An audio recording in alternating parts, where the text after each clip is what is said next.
Okay. Oh, hey, wait. You can't go yet. Oh, there she is. Okay, there it is. Good. Wait, I thought she had disabled my sharing ability. Good morning, Alejandra. Thank you for watching the video. Has anybody else watched that video that was not in the class last week?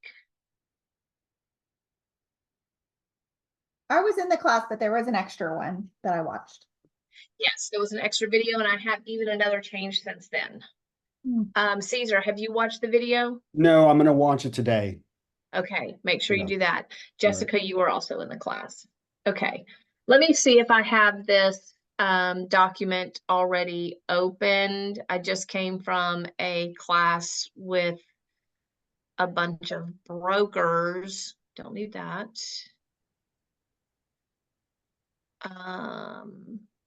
We went over that one. So I've got like every one of these documents open on my laptop right now.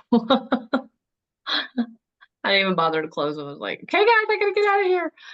There's lots of questions. I mean, we spent an hour and a half going over this, and you see that I was still late. The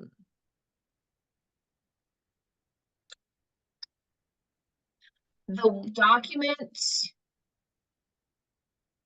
that was changed. Yes, here it is. Let me go back. It's the agreement for buyer representation. And I want to say that when they changed this one, they also changed that brand new addendum that came out, amendment that came out. There are 3 amendments that you can use, right? One is going to be specific to these changes just for June 24th. Y'all remember that, right? Then there is a listing agreement amendment to change compensation, and there is a buyer rep agreement to change compensation. The amendment to the buyer rep agreement is the one that they recently, like literally 2 days ago, adjusted. So let me go in here and share my screen. I've got that open now. So I can show you the piece that they changed. And it has everything to do with the bonuses that you'll receive. Do you see this? Oops. Paragraph E here. This did not exist previously on the amendments that they gave us. This is the amendment to buyer representation agreement. This is your regular amendment that you're always and forever going to have. And they added this paragraph E because NAR said if we are going to have bonuses, so in our buyer rep agreement, it says, yes, you can accept bonuses and those bonuses will be in writing, right? So in this is where they've added the paragraph. This is where it's in writing. In writing, it has to say the particular bonus, the amount of it, right? So let's say you're taking your client to look at a house that is offering a $5,000 bonus to the buyer's agent. You have to put the address of the house in here with the property address and the $5,000 that they're offering. Both of those have to go in here.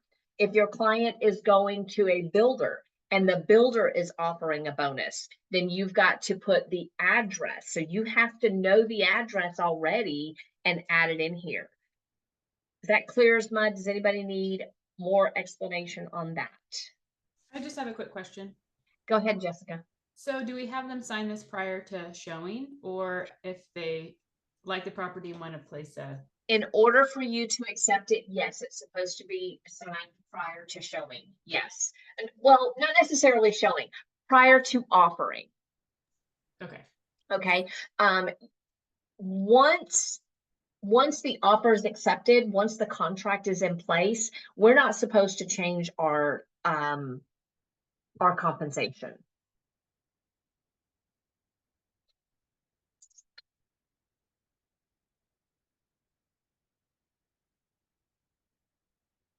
Any other questions on that? So that's the new piece that they changed regarding bonuses. We have to make sure it's in writing. We have to make sure that it is a specific amount and a specific property address. That's the big piece that changed. So I have a question. So Yes. if you're dealing with, let's say, you're helping a client find an apartment, is that payment considered a bonus, or is it just your payment for? So up here it covers leases. In D it covers leases. Oh, okay.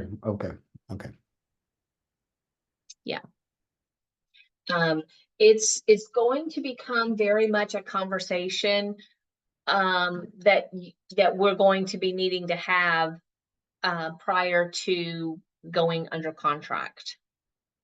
Very much to know exactly how much we're getting paid, but to make sure that that is being disclosed to buyer and seller. For any agreements that does everybody understand the amendment for this particular situation? If you have a listing agreement currently or a buyer rep agreement currently that is not under contract, there is an amendment to use. Has everybody reviewed that one? These documents are going to be released on the 24th. So any representation agreements that you have that have not yet gone under contract, you will need to use the new amendment. Yeah. I'm looking for it right now. It's not in red line documents because it's not a change, it's a new.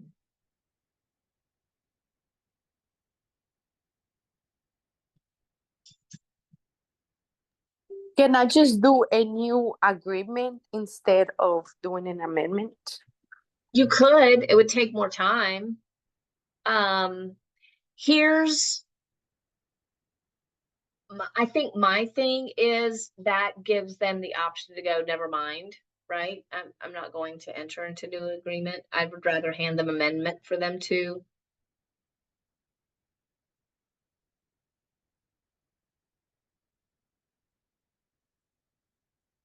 This is the one, 2701.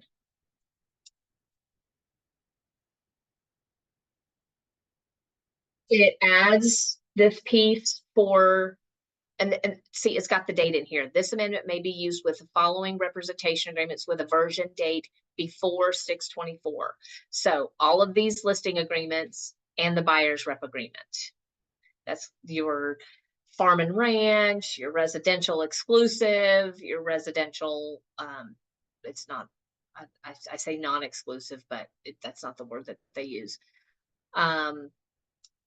So I could have my client sign this on the 24th, but it would not be effective until, let's say, ABOR makes that change on August the 13th, right? Or August the 17th, whenever these changes come into effect. But I could have them sign it on the 24th. Broker compensation or the sharing of compensation for brokers not set by law. So it adds that. This is the NAR required clause for listing agreements. Put the address in there, and it says paragraph 8A referring to MLS or non-MLS is being deleted. And then paragraph 8B is being deleted. Paragraph 8A includes payment of compensation to the other broker working with a buyer, and the client authorizes the broker to compensate the other broker as indicated in 8A. And then for buyer representation agreements, the only thing it adds is the broker is prohibited from receiving compensation for services from any source that exceeds the amount stated in the representation agreement. So if your compensation amount increases you will absolutely want to get a new, an amendment of some sort, which is where your actual amendment comes into play.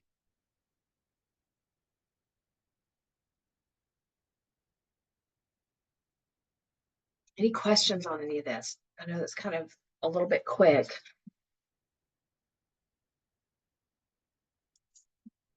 Is everybody clear on what you need to be doing or with the clients that you currently have? My highest recommendation, get them under contract. You don't have to worry about it. Any of your standing buyer rep or listing agreements will have to have the amendment to the representation agreement added to it. Or replaced. Alejandra, yes, you can go through and replace them all. But this is a one pager, and the discussion to have with those clients, right? What am I going to tell my seller whenever I tell them we have to do a new amendment, or we have to do a new, if Alejandra, if you decide to do the entire agreement, I am not telling my sellers or buyers, I'm not saying, hey, there's this huge lawsuit and now we have this document. My conversation is simply NAR has changed the rules for how we disclose compensation. They did not change the rules for compensation. They changed the rules for how we disclose that compensation. And therefore we have to get an amendment signed. And it's just very simple. If they bring up questions about the NAR lawsuit, you should know enough about it to be able to respond to those questions. But if they don't bring up the lawsuit, I don't bring it up. There's no sense putting question where there was none, right?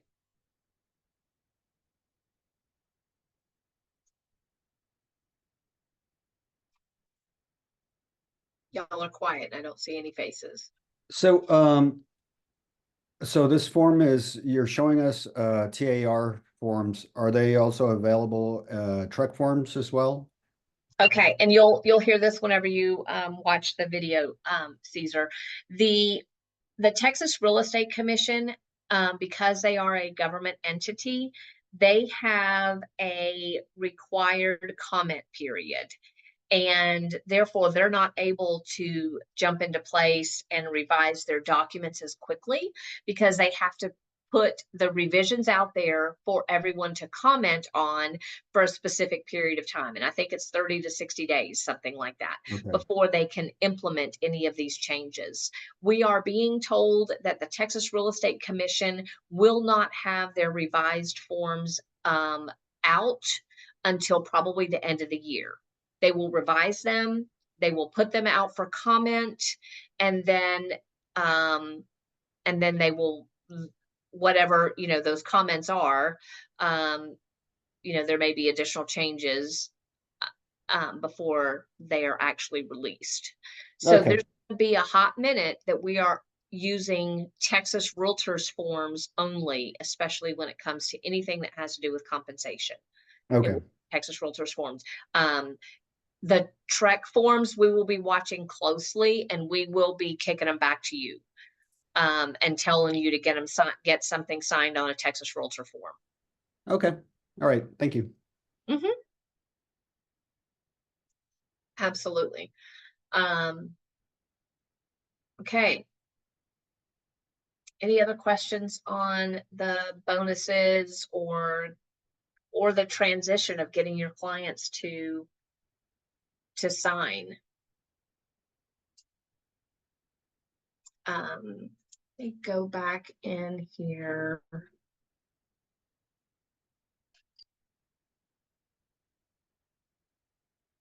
And let's look again at the amendment. So this is the amendment to representation agreement. That is listing and buyer rep, right? This is the amendment that you can use for current representation agreements in place that are not under contract. If your client is under contract, you don't have to worry about amending these. If that client falls out of contract and you're falling back onto your representation agreement, then you would need to amend it. Make sense? If you're a buyer, I just had one that, fell out of contract, we're back to the drawing board, right? We're going back to look at properties again. Now we have to go back and get the representation agreement amendment done.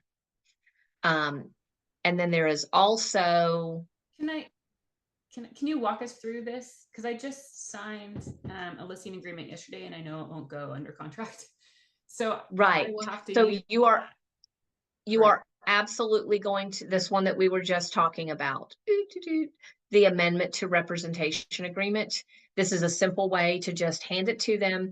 Call up Mr. Seller on the 24th and say, or I mean, you could wait until the 13th of August. That's when ABOR is going to implement their MLS changes.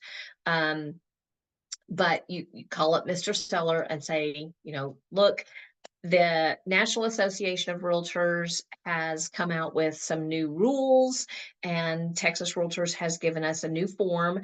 It's just regarding the way that we disclose compensation to the buyer's agent. So I'm going to send over this new form for you to sign, and we're going to attach it to your listing agreement. Simple as that. For listing agreements, it is simply stating that paragraph 8B is deleted, and there is no mention of MLS compensation at all, because we are not disclosing in the MLS how much we are going to pay a buyer's agent any longer. We can disclose it anywhere else, but not in the MLS. And then paragraph 8A just gives me the authorization to compensate another broker as we agreed in the listing agreement. So for the two blanks at the top, is that the date Yes. I give that to them, or what dates go in there? So this date effective for an ABOR listing, this would be effective August the 13th. On or about, this is going to be the date that you and your client sign it, Okay. right? So if I have a listing and I send this out to all of my seller clients on the 24th or the 25th, or whatever day after the 24th that I'm able to get that out, that's the day. It's going to basically be the day that you sign it. Oh no, wait, on or about blank, client and broker entered. I said that wrong. This is going to be the date of your representation agreement. So whatever date your listing agreement was. Okay. Is that clear now? Yes. Okay. Yeah. So for my listing agreement, I'm going back to, I think we signed in January. So I'm going to go back to that January date that is in my listing agreement. This is when we signed it. I've got, I think, just one buyer rep agreement out right now that we signed last weekend. So I'm going to put last weekend's date in there. We entered into a representation on last weekend, and effective on the 24th, I'm sorry, on the 13th, August the 13th, client and broker amend the above referenced representation agreement as follows.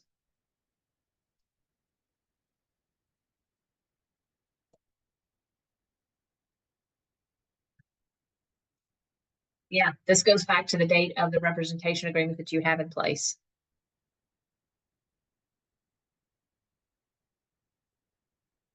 And this is a date, any date before August the 13th for ABOR.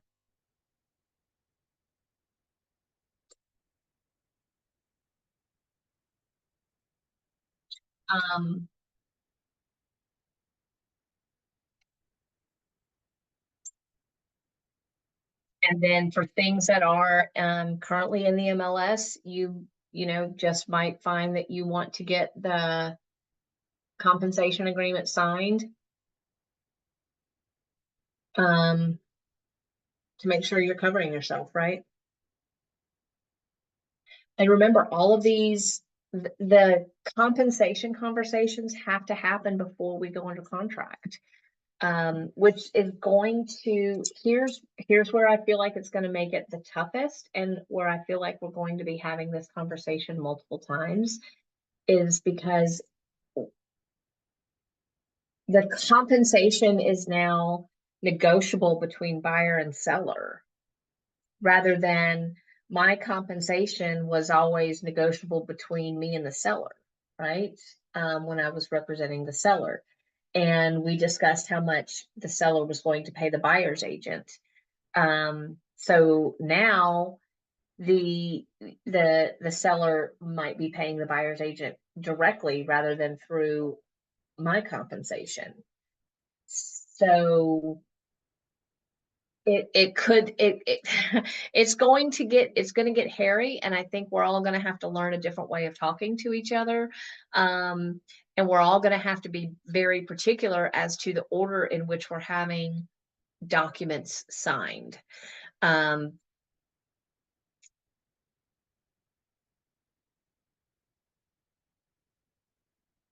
would say it's probably going to be important to put the document in your in a particular signing order, and don't let them just fall into place. However, put them into a particular signing order so compensation gets taken care of before the offer. And keep in mind, if you send separate emails and your client goes in and signs the offer first, that means the compensation was signed afterwards. And that's going to be a violation of the Code of Ethics. So we're just having to learn kind of a new way of operating.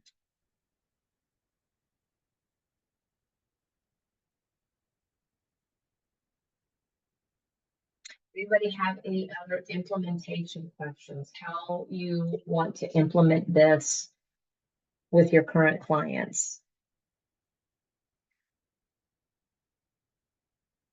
Once these forms are released, Rebecca and I are going to be watching very closely to make sure that we have all of the amendments in place before the 13th hits us, before the MLS, or the 17th is the NAR date, but for ABOR, the 13th is when they're going to implement. So we're going to have any ABOR listings will have to be taken care of before the 13th. Is it possible to get like maybe a checklist of all the forms that we may need to do business? I mean, I can show that to you right now. I believe that we have Brokerment updated with the checklist. So whenever you create a new transaction in Brokerment and you pick if this is a listing or whatever, you can add your listing checklist or your buyer checklist, and that'll be the form that you need to operate right there. That'll be your list. Okay, all right, thanks. I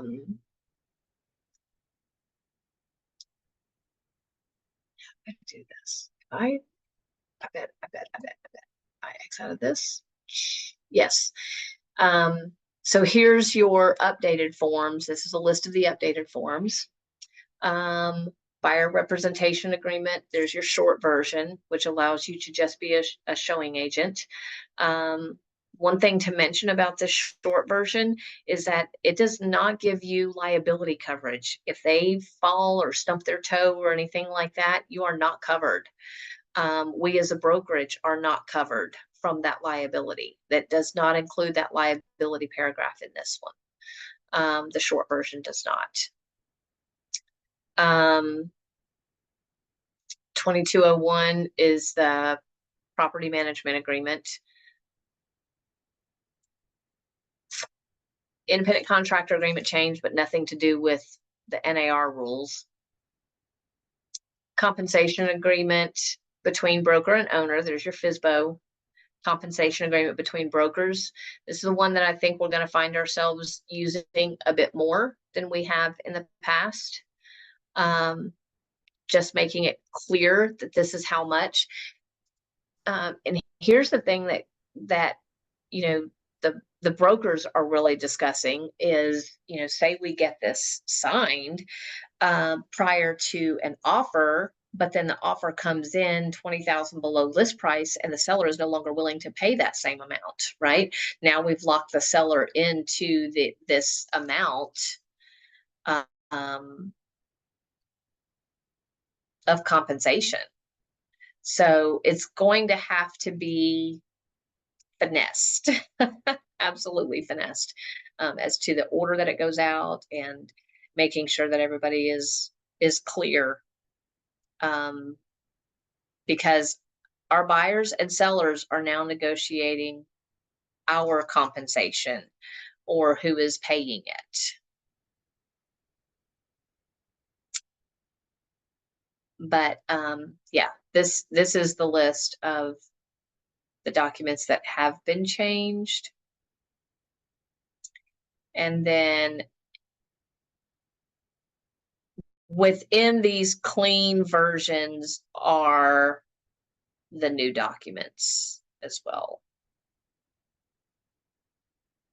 The addendum to the buyer's representation agreement, I'm sorry, amendment to the buyer's representation agreement has changes.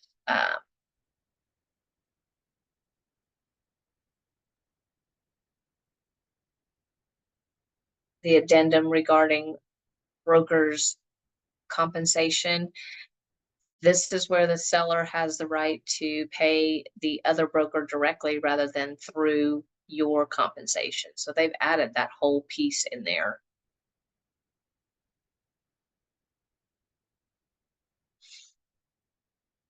Good and confusing for us, but we'll get it. We will get it. Any implementation questions on how you're going to handle this with your clients, how to discuss this with your clients?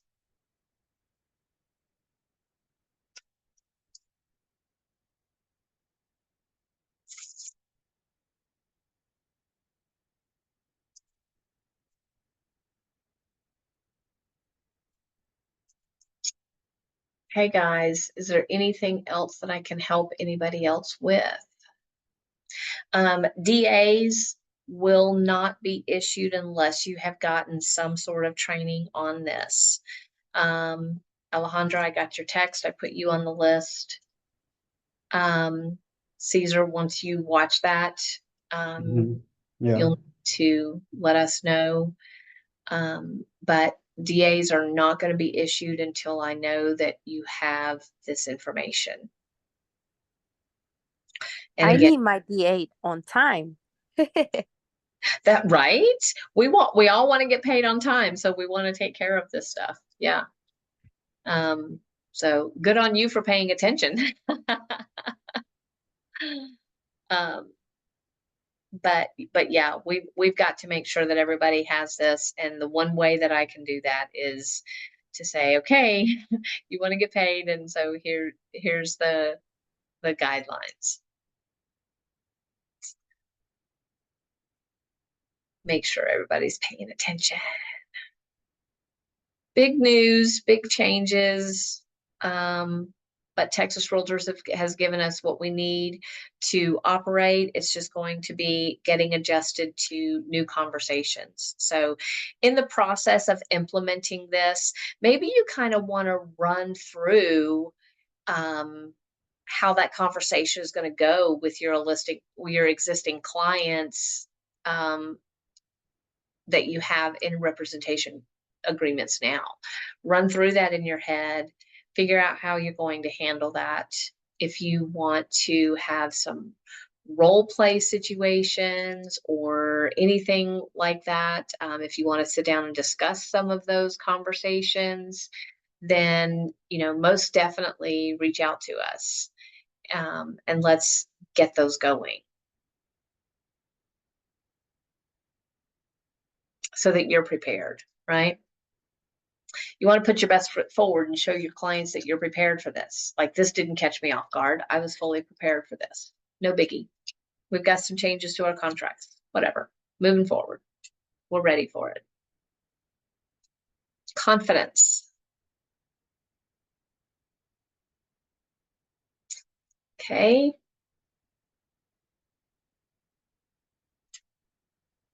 Any other questions? Alejandra? No, no, ma'am. I was gonna say thank you. I will see ya later. All right. Thank you, Alejandra. And good luck with it. How's that one going that you were having a hard time getting some showings and all that? That one, I have some showings, but not offers yet. Okay. All right. Well, Yeah, one was about to send an offer, but she's like, are you accepting FHA? I'm like, yeah. And she's like, well, I don't think it's gonna go through FHA. I'm like, well, you can submit an offer, and then if it doesn't appraise, the seller is willing to like make it work, and they never send an offer. I was like, okay. what did she think was not going to go FHA? There's like little things. And my seller was not gonna fix them because he's just too busy. He's like, I just cannot fix it. He's like, I prefer, to lower the price or just make it work for appraisal. But still, they didn't send the offer. Hmm. Yeah. Yeah, but Interesting. right now I have 2 under contract, and we send an offer. So hopefully the third Good. one gets accepted. There you go. Good, good, Yeah, good. but I will still need some help with the commitments because I looked through them, but I don't know how identify if there's like a problem in the title commitment. Okay. Okay. So yeah, like today I received one title commitment, but I looked through it, but still there's some things that I'm like, okay, is this a problem or no? Do you want to put that up? We have a couple more minutes. Yeah, you want me to send You it to you or how? You can share your screen and put it up and we'll look at it right now. Okay, let's see. Share. So I put You have to open it up first and then go to the share. Do you know how to do that? no, ma'am. Can I send it to you and then you can share it? Sure. Okay, let's see. Let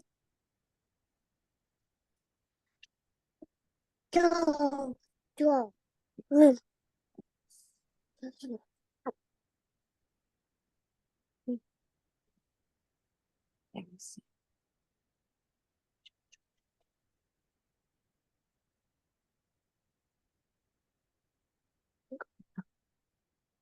To what email do I send it? Broker@myplasticrealty.com. Broker. Okay.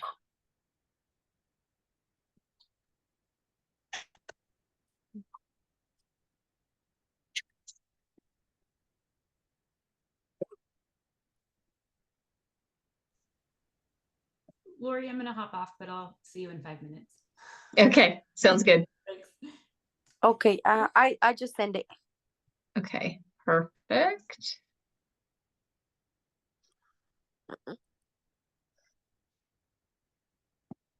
Waiting on it to come in. Okay.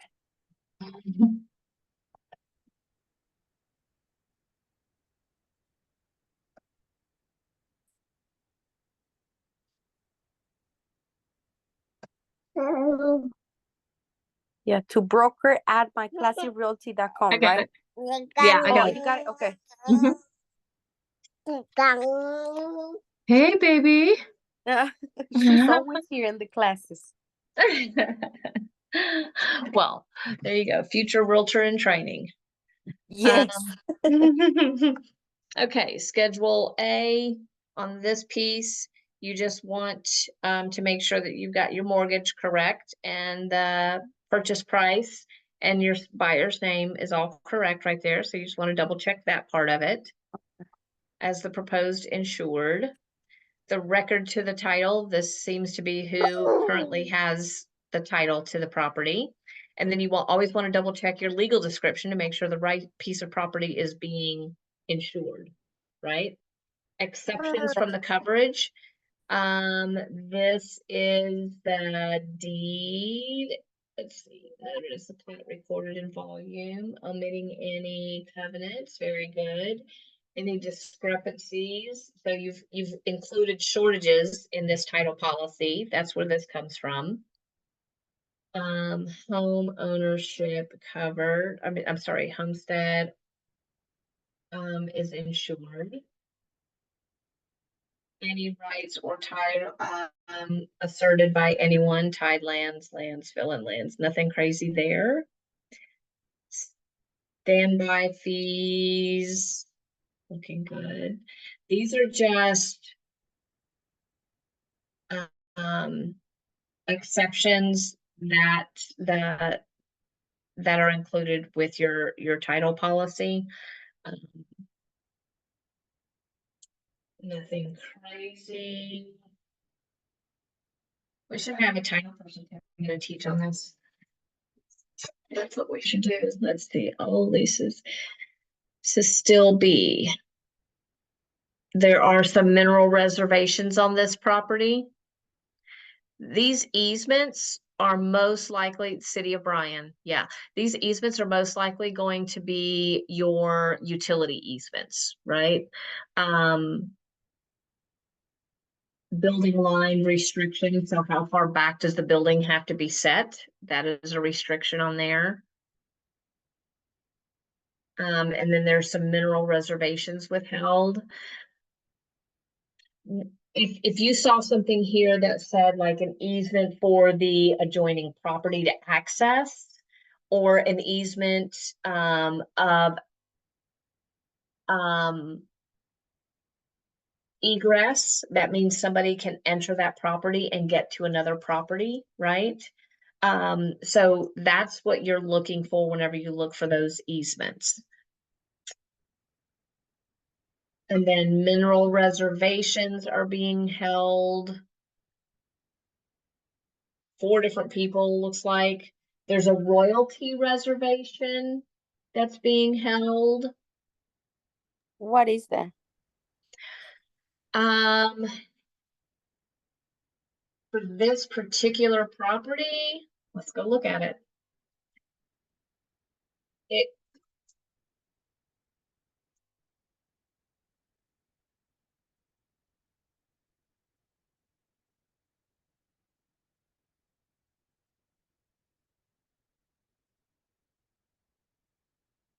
looks like at some point, is this a commercial property? No, it's a house. Well, it looks like it was a Sears and Roebuck's house. And they had a mechanics lien, M&M lien. This is released. So whatever that royalty was there is now released. It's released. Yeah. Okay. Oil, gas, and minerals. Here we go. Which again, the chances of that coming up in a subdivision are pretty low, because you can't put anything that close to a house. It has to be within, hundreds of feet. Oil, gas, and mineral, oil, gas, and mineral, oil, gas, and mineral. Here's a lien securing maintenance charge and special assessments for capital improvements. They're going to require that be cleared prior to closing. The title company will. Okay, I guess Satisfactory. the seller has to pay for that, right? Like take Right. care of that? Yes. Okay. Yes. Your buyer won't have to go through unless a clear title can be provided per the contract. Okay. Evidence that no person occupying the land against paragraph 3, standby fees and tax assessments charged against the property have all been paid. All improvements are completed and accepted. There's legal access to the land to and from. Restrictions have not been and will not be violated. Must pay the seller. Any defect lien would typically be named here. Prior approval from regional underwriting must be, that must be the underwriting company for your mortgage. The search did not disclose any open mortgages or deeds of trust. If it did, they would be listed here. And that's where we would like many times look to see if there's additional liens that maybe we didn't know about, right? Okay. And then it's saying, so this is the Affordable Housing Corporation is the one that owns this currently. Yes, they're the sellers. Okay, so they're gonna provide a copy of the bylaws and a certified copy of the resolution articles. Because they are a corporation, they have to provide certain documents to the title company. Okay. And then here's the name of your borrowers again. The following note is informational only. There were no deeds affecting the land other than this. So typically under Schedule B and C is where we see if there is a divorce and somebody else is going to have to sign it. If there's additional liens that maybe the seller didn't know about, anything like that that's going to create a cloud on the title. If there are heirs that need to be contacted to be able to sell the property, that's what's going to be noted on these two. And there are no notes about those. It just says this applies.